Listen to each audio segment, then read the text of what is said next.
Hey friends, imagine a life filled with certainty, confidence, and abundant fulfillment. A life that exudes clarity about who you are as you enter your midlife and how you can serve others in a world while honoring yourself in an empowering way. But where to begin is a daunting task. Fear and uncertainty is just an excuse that stands in the way from where you are now to where you want to be. The definition of insanity is doing the same thing over and over again and expecting a different result. Imagine what your future would look like, filled with regrets if you didn't change your direction now. The Life on Tap Blueprint is your answer. This course will help you map out your new path.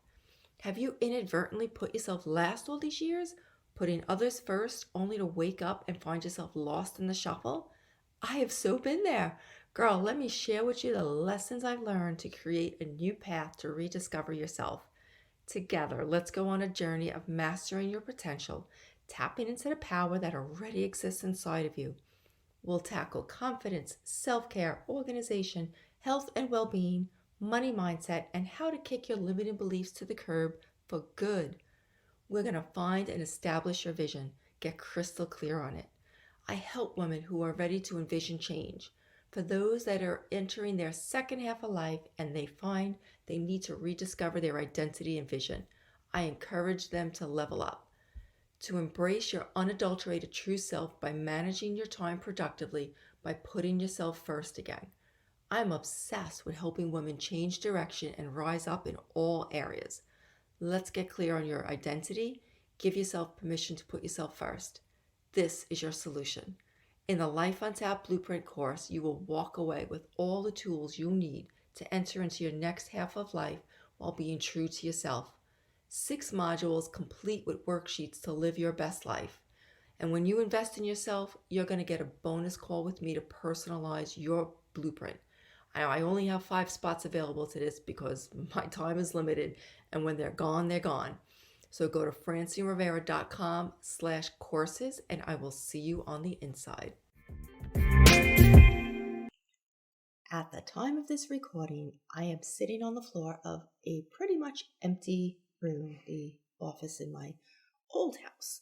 So when this show airs and you're listening to it, I'm going to be in my new home state of Florida, in actually an Airbnb for 2 or so months until our new home is finished. So there have been lots of changes in my life recently. I wanted to talk today about changes and how we all handle it differently. Is change good? Is it bad? Is it something to be fearful of? Or should we embrace it? The answer to that question probably has a lot to do with if you initiated the change or was it thrust upon you. But even if you didn't expect it, I know that the right attitude and perspective will get you through it better. Like we've talked about that before. Attitude, perspective, and then having a plan. APP, attitude, perspective, plan, right? So if you remember on an earlier show, I mentioned how my husband got unexpectedly terminated from his job. Like his role, they just terminated it at the end of 2020. We found out right like Thanksgiving week, right before Thanksgiving, and he had until December 31st, and then he was going to be out of a job. Totally unexpected for us, not in our plans. But I remember probably after, I'm not going to lie, I was like really upset for a few days thinking, oh gosh, this room's all about plans.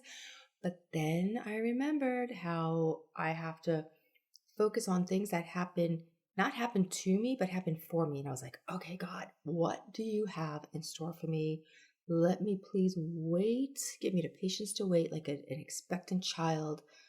I know it's going to be exciting. I know new doors are going to open and this is like a new chapter in our life. So about that same time, 2 of my boys were getting transferred to Florida. So it just sparked something in me to just check out the real estate market there and see if it would be worth moving, meaning if we can save money. Like I wouldn't move if it was going to cost us more. And again, never thinking we would actually move because we live in a great neighborhood in probably, in my opinion, the best city in the country. And that is saying a lot because I'm originally a New Yorker. Now, I love New York. It's totally different, but I used to live, by the time you're listening to this, in Charleston, South Carolina, and it is I would walk downtown every time I was there. I would feel the blessings, how lucky I was to live in such an amazing city with the historic and the charm and the beach. And it looked almost like we were in Europe. If you've ever been to Europe, we have so many like cobblestone streets and the cute little alleyways and the architecture. Anyway, I can go on and on. Never thinking that we would actually sell, like I said, because I love Charleston. Then, coincidentally, and I'm doing that in air quotes, a neighbor posted they had a friend looking to buy in our neighborhood and didn't want to wait to build. I totally took it as a God sign. Like I told my husband, I was like, what the heck? We were just talking about this. Should I reach out to them? He's like, sure, but what are the odds? Well, they came, they looked, they loved it, and suddenly we had an offer to buy our house. But I started to panic. We were given a week to go search out areas and homes in Florida. And if we didn't find anything, we wouldn't have to sell to them. So I was like, all right, that's fair. Let me just, you know, check it out. We pretty much headed into the trip going, you know what? Our house is perfect for us. We love where we live. But there's no regrets. Let's just go and look. But odds are we're not selling. So long story short, every door closed in Florida except one home in an area that would put us closest to our boys.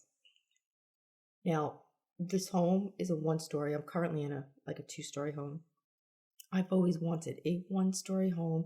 My dad lives with me. He lives in a separate apartment right now above the garage, which really sounds ideal, but it is a pain in the neck to have to put on a coat or grab an umbrella to always go to his place. And he doesn't hear very well. So if I try and text him or call him, he just, to come down for dinner, he doesn't see it. So it's a little bit of an effort. Look, I don't mean to complain. It's a great space for him. But so this house in Florida put us closer to two of my boys. Now, the one son, my oldest son, I haven't seen him much in 11 years. And I know that sounds crazy to you, but he left right after high school for the Marines. And, he served his time and then settled in on the West Coast, which was his last base near San Diego. So long story short, we, living on different coasts, we just didn't see each other much. So now looking back, I could see how this entire move was totally Holy Spirit led. Like God just opened the doors and gave us clear signs. I can't remember. Well, I mean, I probably, if I had really thought about it, but this is the clearest signs I have ever gotten from God about where to go next. And I'm totally grateful. Oh, and if you noticed something was up because I wasn't on social media like I normally was, well, this is why I've been a bit busy the past few months. I'm a strong believer that when you add to your plate, something else must come off. It's how I keep my sanity. It's debatable, right? So change can be hard, but it doesn't have to be. Just because it's different, there's going to be a new learning curve, right? You have to adjust to the unknown. At its core, resistance to change is a label we apply to people who seem unwilling to accept a change. For the most part, it isn't the change itself that people resist. People resist change because they believe they will lose something of value or fear they will not be able to adapt to the new ways. Because of our drive for consistency and our attachment to habits, humans have a psychological response to change. So when faced with a change, we can have a range of feelings from hope and excitement to anxiety and anger, sometimes all at once. It could be stressful and scary. Change can teach us to adapt and help us develop resilience, but only if we understand our own capacity for growth and learning.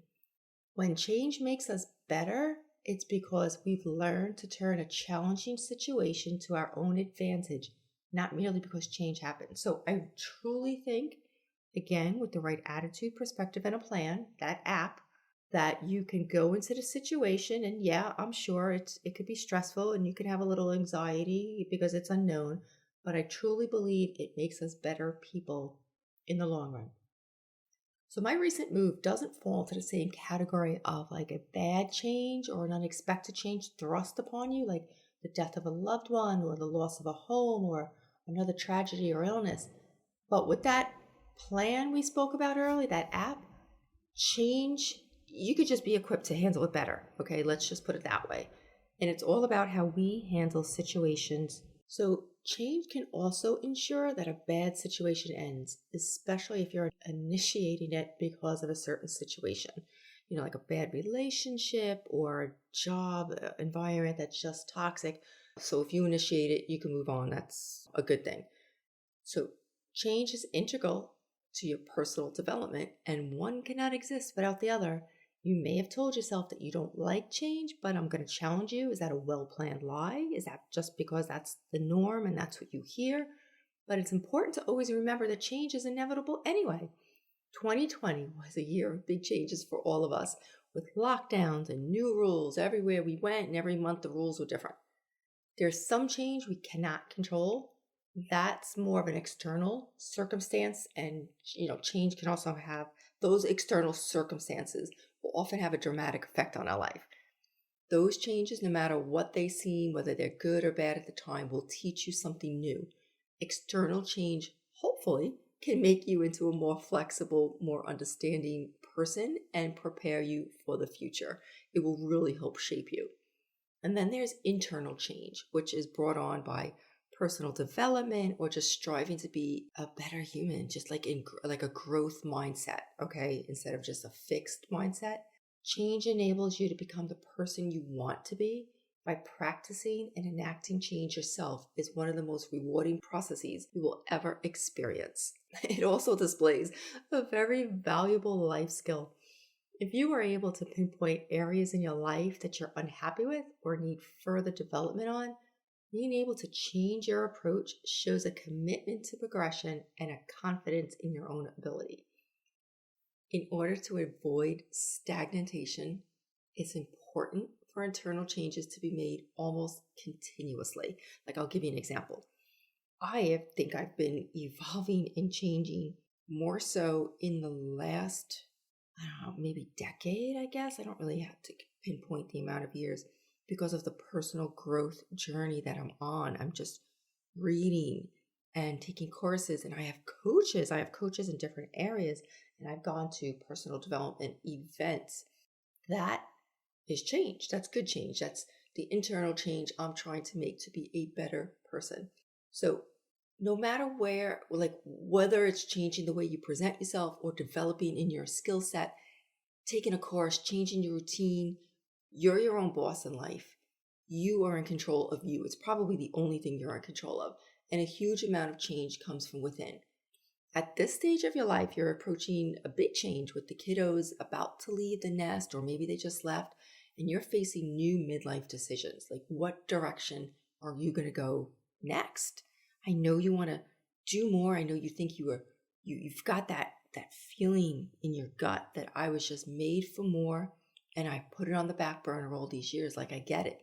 So what do you really want to do? How do you want to take back some control? Like I said, we can only control ourselves, but take back some control over your health, lose those last few pounds, work on better self-care habits, right? You have not been diligent in that area until now. That all changes, right? Improve your confidence, improve your finances, and live a life untapped. So those changes are internal changes that you're initiating, and that's good. It could still the unknown, right? It could still be get a little anxiety over it, not knowing what's on the other side, but those are changes that you should be making, hopefully that you're making. That'll be good in the long run. So no matter whether the change is internal or external, it's going to ensure that your life stays exciting, right? And it's undeniable. It's going to keep your life interesting. I, for one, can never be that person who lives in the same house for a bajillion years. And I know people who do in the same neighborhood, and they don't travel and they're just in their little town. That's fine. I cannot be that person. I don't mind moving into new areas and meeting new people. I used to, I looked at my husband. My husband was retired Air Force after 38 years, and I worked briefly in the Air Force as a civilian. And I looked at these people moving every few years, and I know I'm not like most people. Most people were like, oh my gosh, that sucks. They're moving every 3 or so years. I looked at it like, wow, that's great. They get to experience a new area, a new culture, reinvent yourself, make new friends, broaden your horizons. And I'm like, but I was in the minority. Like, rarely did people think like me. And I think that just goes back to the attitude and perspective, right? I'm not saying moving is easy. Girl, it is so not easy. I am in the throes of it right now, and especially when that move is 100 miles away. But it's a challenge I embrace, and with the right attitude. I look forward to making new friends despite being really sad about leaving my old ones. But if you're the type that doesn't handle change well, I'm going to give you some tips. So, number 1, acknowledge things are changing. Just acknowledge it. 2, realize that even good change can cause stress. 3, keep your regular schedule as much as possible. 4, let me get back to 3. You want to keep some normal, routine in your life to keep you grounded, whether that's, reading personal development or, talking with friends or just whatever you do during the day. Number 4, try to eat as healthy as possible. This is not the time to load up on the junk food and eat sleeves of Oreos because you're busy packing. 5, exercise. So many people will take exercise off the list because they're busy. No. This is when you need it even more. 6, seek support. There is nothing wrong with asking for help. Not at all. And I know as females, we don't usually do that because we just take it all on ourselves. When friends ask, I've had neighbors ask, can I help you? Can I take, your granddaughter to the park, to give you some time packing? And I was like, yes, thank you, please. Okay. Number 7, write down the positives that have come from this change. And you can vent, but to a point. Like I always tell people, it's okay to feel the feelings, but let's not unpack and live there. Finally, stay off of social media. That can make you feel obviously more stressed because it puts you in that comparison game. You're looking at people, in their really nice house and you're up to your ears in boxes and they're enjoying themselves and going on vacation and out to dinner with friends and you're stressed because it will move or whatever. But anyway, so I talk a lot about that in the Guilt-Free Balanced Life. No. Yes. I talk about that a lot somewhere about how staying off social media is better for your mental health. I don't like it. I have to be on social media because it's how I reach more people. But the least time spent there, the better for me. Especially like I said now with this move, I just chose to take that off my plate and I respond to messages fast. I'm in my groups. You tag me, fast I'll respond. But posting daily, nope, not for me. And finally, give yourself some grace. So I'm going to go over those 7 tips again. Acknowledge things are changing. Realize that even change can cause stress. Keep your regular schedule as much as possible. Try to eat as healthy as possible. Exercise, seek support. Write down the positives that have come from this change. I fully believe in always looking for the silver lining and focusing on your gratitude. And like I said, you can vent to a point and then give yourself some grace. So if that was helpful, let me know. I plan to be back a little bit more on social media and spending more time in our personal Facebook group. So let me know in that group. I'll post a link in our comments. I haven't been very active in that group, but again, like I said, I try and not spend time on social media when my life is picking up speed. I need to put my family and other priorities first. So that's it, my friend. Till next week, remember, you are worth it.